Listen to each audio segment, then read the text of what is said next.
பைரா என் தங்கம் குளிச்சிட்டிங்களா? அம்மா துடைக்கிற வாங்க. அவரே தொடச்சிக்கணுமா. டவல் எடுத்தா பாருங்க. இப்போ கம்முன்னு இருக்காரா? இப்போ டவல் எடுக்கும் போது பாருங்க எவ்வளோ ரியாக்ஷன் பண்ணுவார். பாருங்க அவரே தான் தொடச்சிப்பாராம். இங்கே பாருங்க, தொடச்சதுடைய எஃபெக்ட் தான். பெட்டு ஃபுல்லாக ஈரமாக்கியாச்சு, பெட்ஷீட் ஃபுல்லாக ஈரமாக்கியாச்சு. அந்த டவல், அவரோட டவல் அவருக்கு மட்டும்தான், அவர் மட்டும்தான் துடைப்பார். நம்ம போய் எடுத்தோம்னு வச்சுக்கோங்களேன், அப்படியே டெரர் ஆயிடுவார். கொடைங்க அம்மா துடைக்கிறேன்டா, காதெல்லாம் தண்ணி போயிடுச்சு பாரு. 10 நாள் கழித்து இப்போ தான் ஃப்ரெண்ட்ஸ் குளிக்கிறார் அண்ணன். வெயில் வேறு அதுப்பா ஒத்துக்கலை. நமக்கு எப்படி ஒத்துக்க மாட்டேங்குதோ, தாங்க முடியலையோ, அந்த மாதிரி ஜீவராசிகளுக்கு கூட பாவம் அப்படியே சோர்ந்து படுத்துடுது டயர்டில். சரி, இன்றைக்கி என்ன ஆனாலும் பரவாயில்ல, நம்ம குளிப்பாட்டி விட்டுருவோன்னு சொல்லிட்டு குளிப்பாட்டி விட்டு இட்டுன்னு வந்தாச்சு. இப்போ இவருக்கு பவுடர் போடணும், ஆயின்மெண்ட் தடவணும். அவருடைய ஸ்கின்னெல்லாம் அவங்க எப்போ பாரு இந்த ஸ்கின் அலர்ஜி மாதிரி ஃபங்கஸ் மாதிரி வந்துடுது, அடிக்கடி வந்துடுது. டாக்டர்கிட்ட கேட்டால் அது அப்படி தான் வரும் அப்படின்னு சொல்கிறாங்க. பாருங்க, ஸ்கின்னு அப்படியே முடியெல்லாம் வேற கொட்டிடுது. அந்த ஆயின்மெண்ட்டெல்லாம் போடும் போது கொஞ்சம் க்யூர் ஆகுது.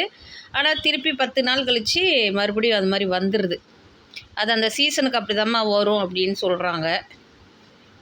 எல்லா இன்ஜெக்ஷனும் தான் போடுறோம், என்ன பண்ணுறது. அதுவே இந்த வெயிலுக்கு அதுங்களுக்கு ஒத்துக்க மாட்டேங்குது. இங்கே பாருங்கள் ஸ்கின்னு, இந்த பாருங்கள், அதுவே அவங்களே கடிச்சிக்கிறாங்க வேறு நல்லா. இங்கே பாருங்கள், அப்படியே கடிச்சு நம்ம அரிச்சதுன்னா சொரிஞ்சு புண்ணாக்குவோம் பாருங்கள். அதே மாதிரி தான் இவங்களும். நம்ம இவங்களே பார்த்துக்கிட்டு இருக்க முடியுமா? தனியாக விட்டுட்டு நம்ம இருந்தோம்னு வச்சுக்கோங்களேன். ஆள் இல்லாத போது தான் பண்ணுவாங்க. ஆள் இருக்கும் போது அமைதியாக படுத்த மாதிரியே ரியாக்ஷன் காமிப்பார். ஆள் இல்லாத போது தான் போட்டு சொரிஞ்சு ரத்தமாக்கி ரணகணமாக்கி அவங்க. இப்போ தான் கொஞ்சம் பரவாயில்ல, ஆயின்மெண்ட்டெல்லாம் ரெகுலராக தடவிக்கிட்டு இருக்கேன். இருந்தாலும் அப்பப்போ போகுது. திடீர்னு பார்த்தா நிறைய ஆன மாதிரி ஆயிடுது. அது ஏன்னு தெரில. மறுபடியும் ஒரு தடவை டாக்டர்கிட்ட கன்சல்ட் பண்ணணும்னு தம்பி சொல்லிக்கிட்டு இருக்காங்க. நம்ம வீட்டில் இவரும் ஒரு ஆள் ஆயிட்டார். பைரா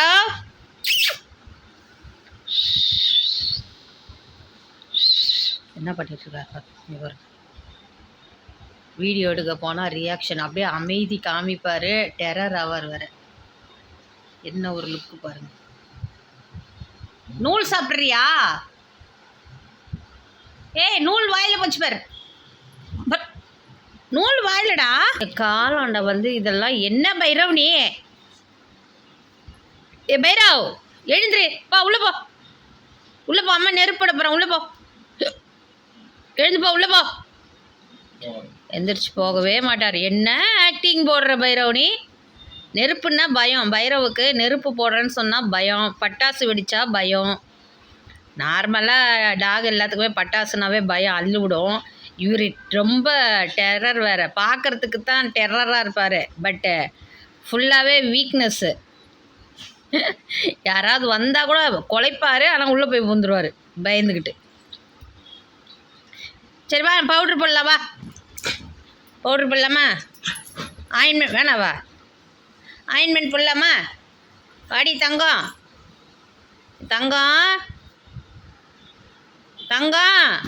என் பட்டு வாடி. உங்கள்கிட்டயே நான் விளையாடிட்டு இருந்தா வேலை யார் பார்க்குறது? எழுந்து வா. வரமாட்டியா? இங்கே பாருங்க. ஐயோ தெய்வமே, விடு தெய்வமே. இரு, அம்மா காற்றை தொடச்சிட்றேன். இவங்ககிட்டலாம் நாசுக்காக தான் ஹேண்டில் பண்ணணும். சமாதானமாக அன்பாக போனால் தான் உண்டு. நம்ம அவங்கக்கிட்ட போய் டெரர் காமிச்சுன்னு வச்சுக்கோங்க, அவங்க நம்மளை காமிச்சிருவாங்க. துடைக்கவே விடாது. விடு, ஹாய் சொல்லு, பாய் சொல்லு. கடிச்சு அப்படி இப்படியே தான் ஃப்ரெண்ட்ஸ் விளையாடிக்கிட்டு இருக்கோம். அவர் உடம்பு காயிற வரையும் அந்த பெட்டை உருண்டுக்கிட்டே அந்த டவலை வச்சு சுற்றிக்கிட்டே இருந்துட்டு அப்புறம் அமைதியாக போய் படுத்துருவார். இன்றைக்கி லன்ச் வேறு, பிரியாணி வேறையா, ஒரு வெட்டிடுவார். மதியானம் தூங்க போனார்னு வச்சுக்கோங்களேன், ஈவினிங் 7 o'clock மேலே தான் எழுந்து வருவார். தேங்க்ஸ் ஃபார் வாட்சிங். நெக்ஸ்ட் வீடியோவில் பார்க்கலாம். பாய்.